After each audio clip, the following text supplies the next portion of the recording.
In this episode, we are showing off our new studio, talking about our 15-year anniversary for Creative Edge, and answering your question on how to start video marketing for my business. NextWaveDV is the story of our journey growing Creative Edge Productions from a tiny studio in my basement to one of the leading video marketing agencies in the Midwest.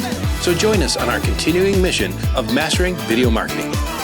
Welcome back to the Mastering Video Marketing Podcast. I'm Tony Reale. And I am a really excited Ben Carlson. That he is. He's super excited. Why are you excited today, Ben? If you didn't notice, we got new digs. We got this is a whole new format. So if you're listening to audio only, you probably have heard the new intro. But if you're audio only, you need to watch the video because you're missing out. The new podcast studio. Yes. So what really happened is we've been doing some rearranging of our offices here, and there was this room that we were using mostly for storage. And it was a IT computer repair. It changed like so many times. At one point we did IT, then it was storage. Another business venture that we decided to. We did for a while and then moved away from. Yeah. But so we had this room, and it was bigger than I needed for an office. Right. And I was like, you know what?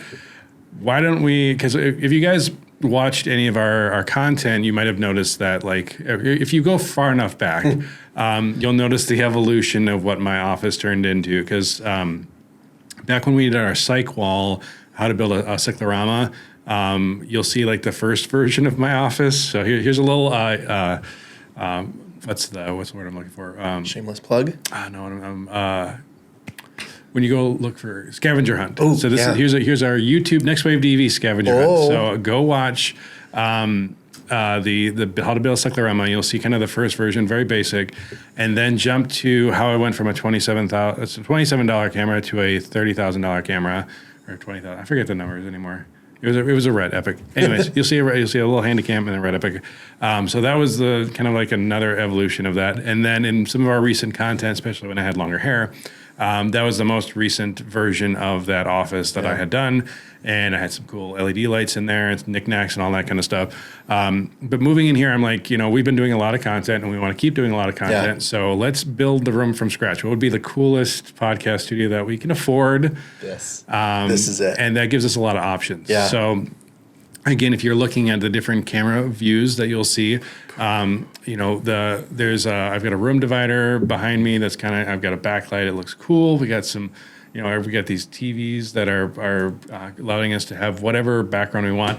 I'm going to do a whole episode on this, so I'm not going to get too far into it. There's still the knick-knack corner. Is that going to be on? We're going to do that on NextWaveDV? Yeah, there'll be a NextWaveDV episode where we talk about the whole transition, the build-out, and a lot of the equipment that we're using and how it's working. So anyways, don't want to get too far into that because I want to get into there's another thing that we're celebrating. Oh, gosh. The 15-year anniversary of Creative Edge. 15 flipping years. I know. It's hard to believe. Wow. I started doing YouTube even before I started Creative Edge. And you'll notice in our new title, we talk about like really the vision of NextWaveDV. Like, what is NextWaveDV? What does that even stand for? The origin of it is actually, I had a graphic design company I called Next Wave Graphics. Right.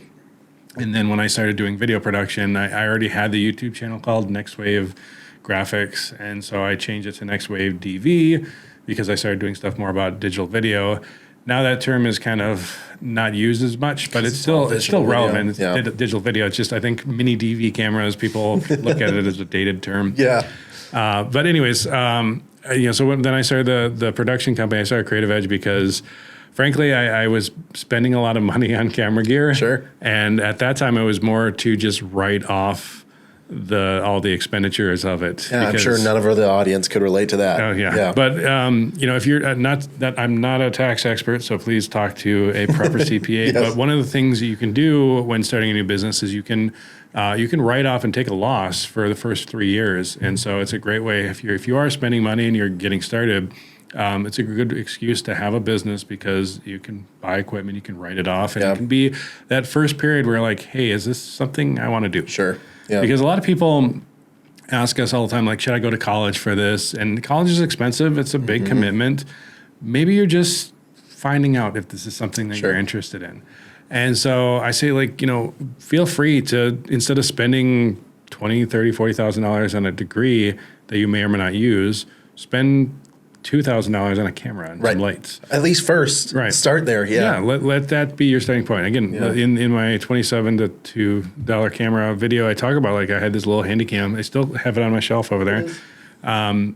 Because that was the origin of just figuring out if video is something that was it just a hobby, or is it something bigger than that? Sure. And then, of course, we started doing the YouTube channel, and I started linking to our production company website because, I mean, we're talking about filmmaking and we talk about how we do this. We should probably show people that we've done this. Yeah. So it's not like we're just some kid doing, not knowing what we're talking about. And by linking to it, back in the early days of SEO, Google likes YouTube because they own YouTube. Right. We got a lot of traffic to our production company website, which allowed us to rank pretty high, pretty fast. Yeah. Now, that doesn't work the same way today, so it's not advice I can give people to do blanket, like, upload a whole bunch of videos, link to your website, you're going to get great SEO. Just copy this formula and you'll be fine. Not saying don't do it. I'm just saying it's not going to work the same way. But the formulas change. Oh, yeah. The algorithms constantly change, all that kind of stuff. But in the origins of Creative Edge, that is what allowed us to suddenly move into a studio, to start putting more into, because, like, when you're starting a business, you're trying to figure out what is the thing that you're offering, and what is your unique value proposition, your UVP. Sure. And is that, like, and we've bounced back and forth on that for many times. Like, sometimes it was, well, we got fancy tools and we can make pretty images. Yeah. There's a place for that. Yeah. And I love making pretty images. I love doing tabletop. I love motion control. We've done virtual production. We've done a lot of different technology-based things, but fundamentally, that doesn't always translate to a direct benefit to the client. Correct. For clients that are looking for that, oftentimes either they have an internal marketing department or they work with an agency, and then they have an idea for this campaign they want to do that's kind of unifying across possibly web and print media and all the other types of things. So they're then looking for a video production company to come in and be that other final part of that puzzle. Sure. But for everybody else, for businesses that don't have that holistic approach, just pretty images are not enough. And if you watch our podcast, you've probably heard us say this a lot, but that's the transition period that we went through with Creative Edge, from being just a production company into the video marketing agency that we are today. And that was such a necessary step because we weren't reliant on our clients' competency with the content that we gave them. Yeah.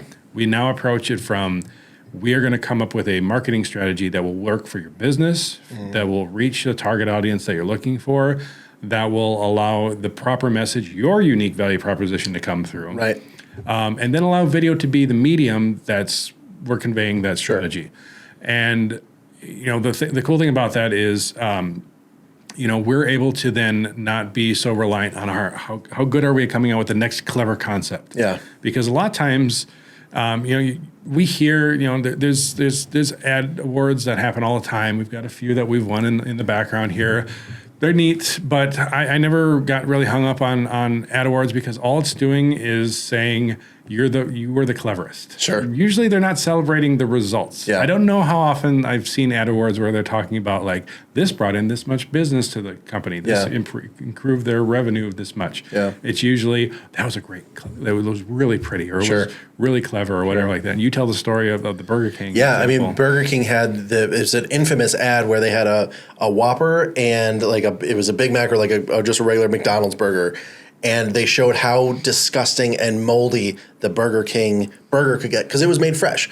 The McDonald's did not age, and it's scary. I think there's is it in Belgium? They have one that's like sitting for like years, and it still looks perfectly fine. But it won all these awards. People were like, oh my gosh, that was so creative. That was so risky. How did you do that? And it won all the awards. But Burger King has come out and said it did not increase sales of their Whopper one bit. It didn't touch it. So then what was the point of it? I mean, yes, it looked cool, but what did it actually accomplish? And when you change that to what can this accomplish, and get creative then in beginning saying, all right, we want to accomplish this. How can we do that with a creative style?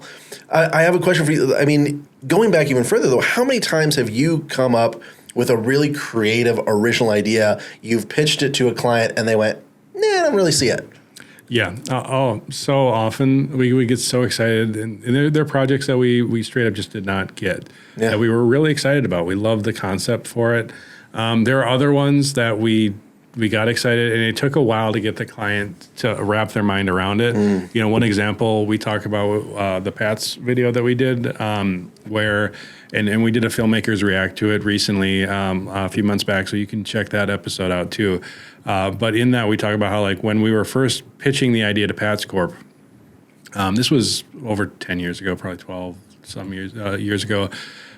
We pitched this idea, and they really struggled to wrap their mind around it. Sure. And then there was a Super Bowl ad that came out where God made a farmer, and when they saw that, it was similar in vein to the idea, or the general concept and messaging that we were trying to put into this video. Yeah. And like literally the next day, I got a phone call from him. He was like, "I get it," which goes to show, like, it's one of the reasons that, you know, you as a creative, you can't. We say this a lot. You can't be just relying on the creative speak of the industry. Like, when we talk back and forth, we're like, okay, so it's going to have this look and this feel and the tone and all that kind of stuff, and the touchy feely talk. But that to a non-creative means nothing. Sure. Or even if you have, it's like, all right, well, so we know we want it to look like this, and we'll pull up an example that's close, and then you present to the client, and they're like, well, no, I don't want it to look like that. It's like, no, I understand this is a car commercial, not a cheeseburger commercial, but go with me. And they just don't get it. Yeah. And that's why we say, like, you know, style sheets are a really important tool. You know, storyboarding, of course. You know, you'll hear a lot of directors for films where they will when they're working on, they'll take clips from movies that are tonally similar to what they're trying to do. Yeah. And then they might put in temp tracks of just other music that by artists that they like. And they do all those things so that you can wrap your mind around it, because it can be in your head, but getting it from your head into something that somebody can look at and feel and understand is difficult, but it's necessary because they, you know, and there's a lot of times where, like, I had this whole room in my head, and I know that when you first came in here after it was all done, and you're like, man, did this turn out better than you thought? And I'm like, no, it turned out pretty much exactly how I thought. But, like, you know, you were like saying, you know, it turned out way better than I thought, because, you know, like, it wasn't in your head the way it was in my head. Right. I knew it was going to be cool. Right. I didn't know this. This is above and beyond. Yeah. Exactly. But to that point, for those that are listening, it looks really cool. You should check out the YouTube because it's amazing. Anyway. Yes, and we're gonna have this on our shorts, and you'll see this set used. And I try to design it modular, so there's other angles that I can use within it. Yeah. But all that said, again, it's in my head, but until I physically built it, you know, nobody could see it. You know, and then there's the challenges of, like, will this even work? You know, we have a giant window here that's super reflective. How do you light in a scenario like that? And it's challenging, and I will talk about it in the episode. Yeah. But, like, you know, all these things as they come together, you're trying to, you know, convey it to somebody, and when you need to convey it to a whole team, because when you're directing something, especially a movie, you have a whole team of people that you're trying to come together and explain how something works. But if you're getting a client that's trying to pay money for a thing, that's even more important, because they're trying to, you know, you need them to have some sort of buy-in to this process. And so that's, again, coming back to, a lot of times one of the first questions we ask clients when they have come to our website and they're interested in hiring us as a video production company, we'll say, was there something on our website that you liked? Yeah. Was there a video that you prefer? And that starts to guide us in the direction of, this is something that they like. They like this look, the tone. Yeah. Another thing we'll just ask is, are there other videos that you like? Right. Other brands related or not. Competition, or maybe not your competition. Maybe it's just, I like this. I like the Apple style. I like the Mint Mobile style. I like this. And then one thing that we try to also get from them is, like, sometimes they will use terminology that doesn't line up with the way that we interpret it. So like, somebody will say, I don't like that, it's too slow. Now, what does slow mean? Yeah. Is it the way the camera is moving? Is it the way that the actors are moving in the scene? Sure. Is it the build-up? The pace of the music?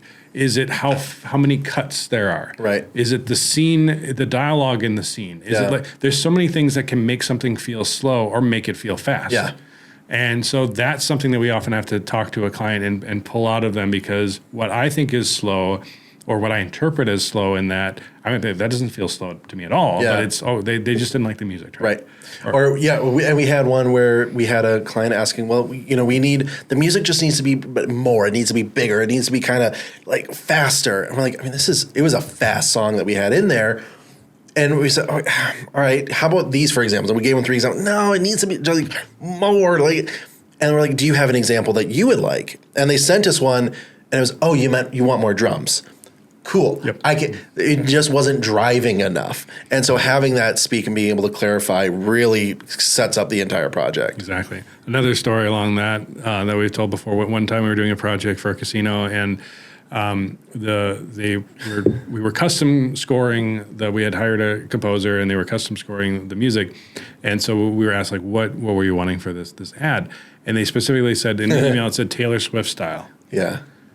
And I'm like, what? That doesn't fit at all what we were planning on. Sure. And so they went to the composer. He didn't do like a full composition at that point. He just did kind of like a rough style, kind of like a style sheet, but musically. Yeah. And we put it in there as a temp track and ran the ad, and the casino, the marketing guy at the casino was like, what the heck is this?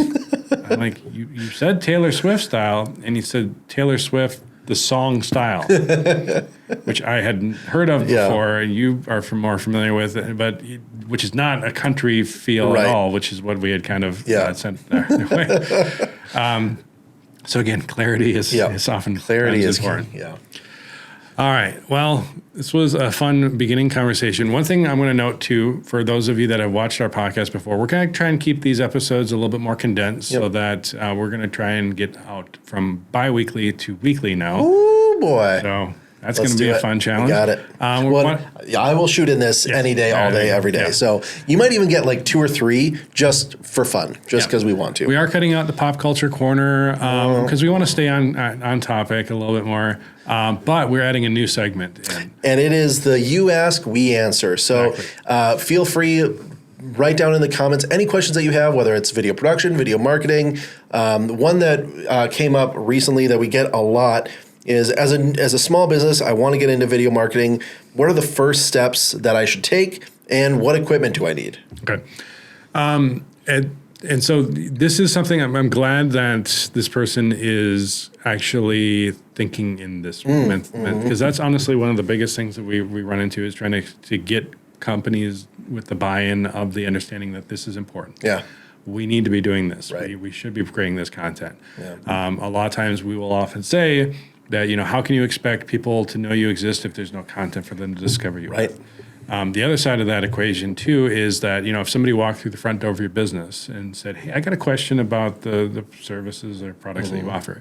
And you said, sorry, we don't answer questions here. If you go a couple blocks down, our competition would be happy to answer your questions for you. Nobody would do that. Right. That would be ridiculous. And yet that's kind of what you're doing when you have no content marketing out there. Exactly. You're basically allowing your competition to answer any questions that your customers potentially would have. And it sends a message like, I can't answer that, but my competition can. And that is not the message, just as a broad marketing tip, that's not the message that you want to send out for your business. So when this person's saying, where do I start? That's the place to start. Answering questions that people have. Sure. And there are great resources out there. Answerthepublic.com. We use all the time. Free resource that you can use. We use it a ton. ChatGPT, you can just say, hey, what are some of the top questions, or what are questions that people have in this industry that I have? And even if you're trying to get started, have ChatGPT answer the question for you too, and that can give you some basic scripts and or even just talking points. Yeah. Like sometimes, like when I do shorts, I'll oftentimes shoot a dozen, 2 dozen, 3, a lot at a time. Right. And I'll get maybe 10 in, and I'm starting to burn out on things that are top of my mind. Sure. For me, I keep a Google Keep. Just a note, ongoing checklist of like if a topic pops into my head, I put it on there and then I have that to go to. Like, oh, okay, talked about that. Now, next one. But again, with ChatGPT, you can say like, give me a thing to talk about. Give me a topic about our industry or what are people asking. Right.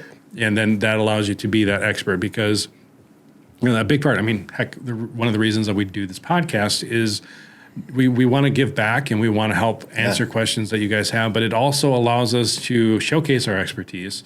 allows us for people to get familiar with us, to know what we're like, see if you jive with us. Like, are we the kind of people that you would be interested in working with? And if the answer is yes, then now you're much more comfortable. You already kind of know us and you've gotten to know us. And if we're not your cup of tea, cool. We don't have to waste each other's time in figuring that out, that maybe this isn't the right fit, because not every business is going to be the right fit. Not every team is going to be the right fit for you. And so why don't you have that availability for your potential customers to get to know you, and it's going to save you time and money finding the right people and weeding out the ones that aren't. Exactly.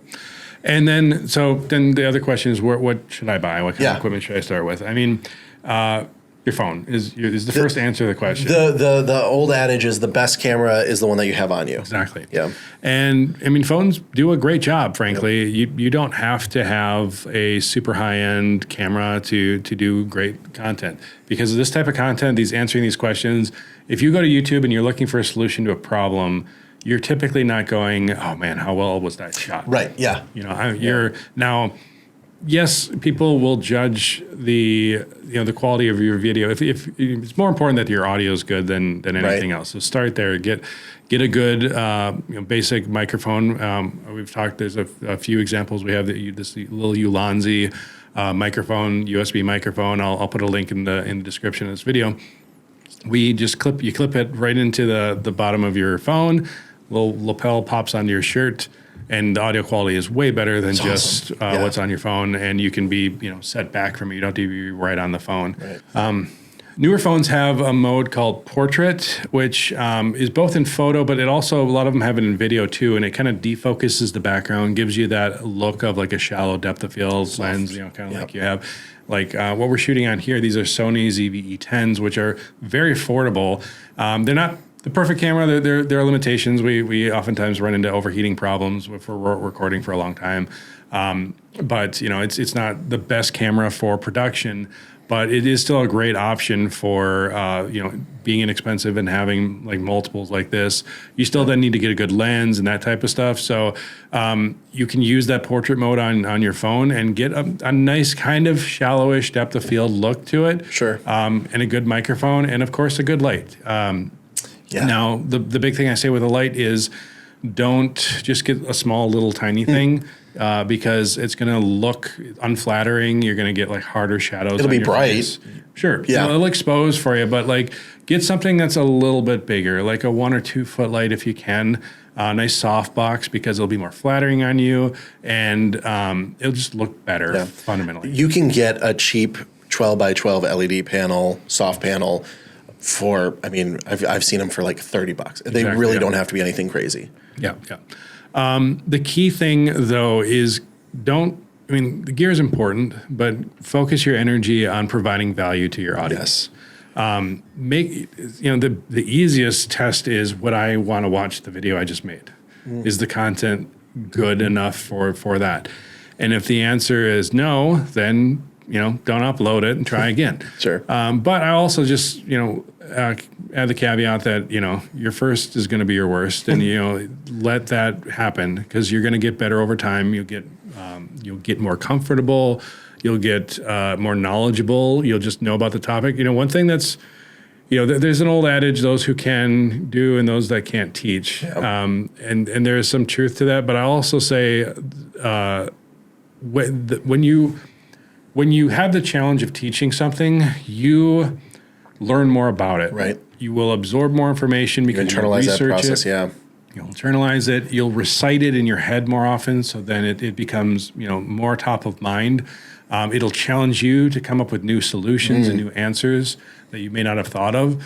And so, just in the process of teaching, you're going to get better. Yeah. And so the way that you are a year from now, yes, you're going to be more comfortable and all that kind of stuff, but you're just going to get better at the thing that you do because you have processed it more. You've worked through it.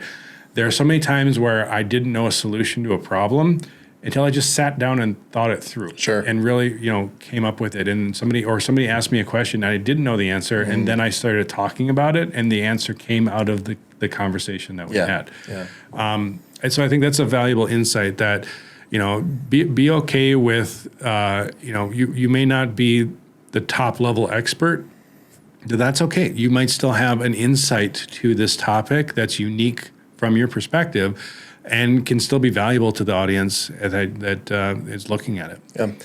And you might, like we said before, you don't know if your competition is giving out that information. So even if you aren't the top expert, you might be the best answer that's out there. And people are going to find you because you are providing that content, because you're providing that information, and they're going to be drawn to that. So hope that helps to our listeners that are, they're just getting started or maybe have been even going on it for a little bit. Yeah, and feel free to leave a comment in this video or any of our other content. We'll be combing that. And, whether you're on TikTok, on Instagram, any of our other platforms that we're on, we'll look for those questions and try and answer them in this segment. You might get featured. There we go. All right. Well, thanks for joining us for the first episode, season 2, episode 1. Episode 1 Love it. On our new studio. Yeah. And stay tuned for the next one because it'll be more next week. There we go.